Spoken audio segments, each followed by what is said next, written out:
যদি সম্ভব হতো তাহলে সবথেকে বড় দুই প্রতিদ্বন্দ্বী প্রার্থীকেই বদলে ফেলতাম। যুক্তরাষ্ট্রের প্রেসিডেন্ট নির্বাচনকে সামনে রেখে চালানো এক জরিপে অংশ নেওয়া ভোটারদের অর্ধেকই এমন মন্তব্য করেছেন বলে জানিয়েছে পিউ রিসার্চ সেন্টার নামক গবেষণা প্রতিষ্ঠান। মার্কিন গবেষণা প্রতিষ্ঠানটি জানিয়েছে যুক্তরাষ্ট্রের ভোটারদের অর্ধেকই প্রেসিডেন্ট বাইডেন বা সাবেক প্রেসিডেন্ট ডোনাল্ড ট্রাম্পকে পরবর্তী প্রেসিডেন্ট হিসেবে দেখতে চাইছেন না। 2024 সালের প্রেসিডেন্ট নির্বাচনে মার্কিন ভোটাররা 4 বছর আগের পরিস্থিতির মুখোমুখি হয়েছে। তখনও বাইডেন ট্রাম্প, এখনও বাইডেন ট্রাম্প।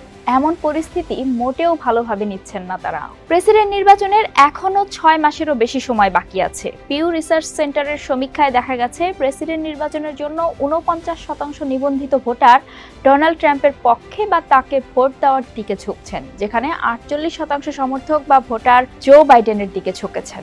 সমীক্ষায় আরও দেখা গেছে ভোটাররা সামগ্রিকভাবে শারীরিক সক্ষমতা, ব্যক্তিগত নৈতিকতা ও গণতান্ত্রিক মূল্যবোধের প্রতি শ্রদ্ধা সহ বিভিন্ন গুরুত্বপূর্ণ বৈশিষ্ট্যের কারণে কোনো প্রার্থীর ওপরই খুব বেশি আস্থা রাখতে পারছেন না। 1/3-এরও বেশি 36% ভোটার বলছেন তারা অত্যন্ত বা খুব আত্মবিশ্বাসী যে ট্রাম্পের প্রেসিডেন্ট হিসেবে কাজ করার জন্য প্রয়োজনীয় শারীরিক সুস্থতা আছে, এবং 38% মনে করেন এই কাজের জন্য ট্রাম্প মানসিকভাবেও সুস্থ রয়েছেন। খুব কম ভোটারই বাইডেন সম্পর্কে এই কথা বলেছেন। জরিপে অংশ নেওয়া ভোটারদের মাত্র 15% তার শারীরিক সুস্থতা নিয়ে সন্তুষ্ট এবং মাত্র 21% মনে করেন তিনি এই কাজের জন্য মানসিকভাবে সুস্থ। সংখ্যাগরিষ্ঠরা বলছেন তারা বাইডেনের শারীরিক ও মানসিক সুস্থতায় খুব বেশি আত্মবিশ্বাসী নয় বা একেবারেই আস্থা রাখতে পারছেন না। নৈতিকতার প্রশ্নে ট্রাম্পের চেয়ে এগিয়ে বর্তমান প্রেসিডেন্ট জো বাইডেন। 26% ভোটার ট্রাম্পের নৈতিকতার বিষয়ে আত্মবিশ্বাসী। অন্যদিকে 34% ভোটার নৈতিকতার প্রশ্নে বাইডেনকে এগিয়ে রাখছেন, আর 38% ভোটার দেশের গণতান্ত্রিক মূল্যবোধকে সম্মান করার জন্য বাইডেনকে সমর্থন করেন। অন্যদিকে 34% ভোটার এই বিষয়ে ট্রাম্পের পক্ষে রায় দিয়েছেন।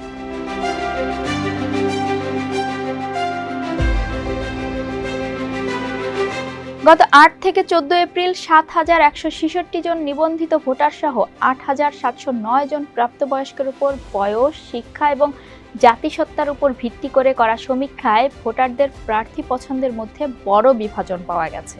অপেক্ষাকৃত তরুণ ও 4 বছরের কলেজ ডিগ্রিধারী ভোটাররা ট্রাম্পের চেয়ে বাইডেনের পক্ষে রায় দিয়েছেন। 2020 সালেও এমনটি হয়েছিল। আর অপেক্ষাকৃত বয়স্ক ভোটার এবং যাদের কলেজের ডিগ্রি নেই তারা বেশিরভাগই ট্রাম্পের পক্ষে।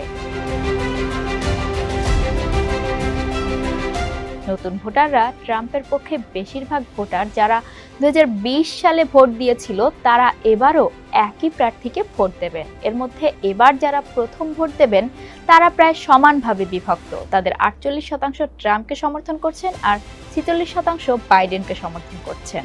এছাড়া সংখ্যাগরিষ্ঠ 69% ভোটার বলেছেন নভেম্বরে প্রেসিডেন্ট নির্বাচনে কোন প্রার্থী জিতবেন তা সত্যিই গুরুত্বপূর্ণ। তবে 2020 সালে এমন ধারণা পোষণ করা ভোটারদের সংখ্যা আরেকটু বেশি, অর্থাৎ 74% ছিল।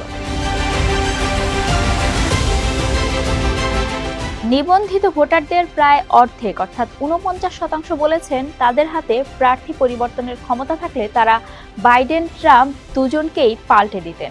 এমন প্রত্যাশাকারীদের মধ্যে বাইডেন সমর্থকরাই বেশি। বাইডেন সমর্থকদের 62% এমন মন্তব্য করেছেন, যেখানে ট্রাম্প সমর্থকদের মধ্যে 35% প্রার্থী পাল্টাতে চেয়েছেন। ট্রাম্পের বিরুদ্ধে অভিযোগ উঠেছে যে তিনি 2020 সালের নির্বাচনের ফলাফল পাল্টাতে চেয়েছিলেন। 45% আমেরিকান বলেছেন তারা মনে করেন ট্রাম্পের পদক্ষেপগুলো আইন ভঙ্গ করেছে, কিন্তু 38% বলছে তার কাজ আইন ভঙ্গ করেনি। অন্যদিকে 15% ভোটার মনে করেন ট্রাম্পের কাজগুলো ভুল ছিল কিন্তু বেআইনি নয়, এবং 23% বলেন তিনি ভুল কিছু করেননি।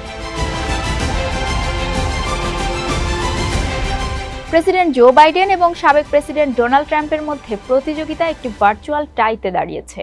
নিবন্ধিত ভোটারদের প্রায় অভিন্ন অংশ অর্থাৎ 49% বলেছেন যে তারা ট্রাম্পকে ভোট দেবেন, আর 48% বলেন তারা বাইডেনকে ভোট দেবেন।